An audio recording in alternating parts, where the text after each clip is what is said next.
আলাইকুম। বীর চট্টলা টিভি থেকে আমন্ত্রণ জানাচ্ছি আমি তানিশা সুলতানা আফিফা। পবিত্র মহররম মাসের ১০ তারিখে চট্টগ্রাম সহ দেশের বিভিন্ন স্থানে গভীর শোক ও ভাবগম্ভীর পরিবেশে পালিত হয়েছে তাজিয়া মিছিল ও ইমাম হোসেন রাদিয়াল্লাহু তাআলা আনহু এর শাহাদাত বার্ষিকী।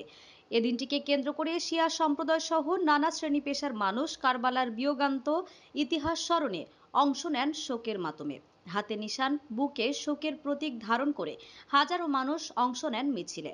চট্টগ্রাম নগরীর ঐতিহ্যবাহী তাজিয়া মিছিল জাউতলা ওয়াললেস থেকে শুরু হয়ে টাইগার পাস নিউ মার্কেট, কাজীর দেউরি, ওয়াসার মোড়, জিসি মোড় ঘুরে পুনরায় ওয়াললেস এলাকায় গিয়ে শেষ হয়। পুরো মিছিল জুড়ে শহরের রাস্তায় কালো পোশাকে শোকাভিভূত জনতার ঢল নামে।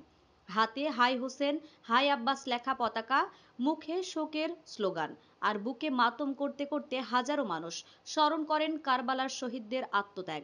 বয়স্ক থেকে শুরু করে শিশু কিশোর সহ সব বয়সের মানুষ মিছিলে অংশ নেন।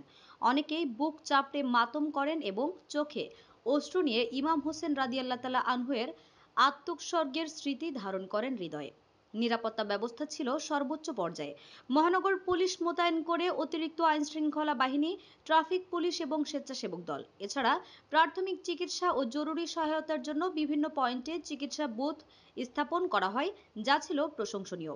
মিছিলে অংশ নেওয়া মুসল্লিরা বলেন, কারবালার ঘটনা আমাদের শিক্ষা দেয়, অন্যায়ের বিরুদ্ধে প্রতিবাদ করা প্রত্যেক মুমিনের ঈমানি দায়িত্ব।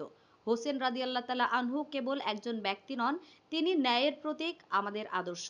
তাজিয়া মিছিলে কারবালার যুদ্ধের প্রতীকী রূপ তুলে ধরা হয়, যেমন ঘোড়া, দুলদুল, পানির কলস, তলোয়ার, প্রতীকী কবর ইত্যাদি। ধর্মীয় আবহে সজ্জিত এসব উপকরণ মিছিলের ভাব গাম্ভীরতা আরো গভীর করে তোলে।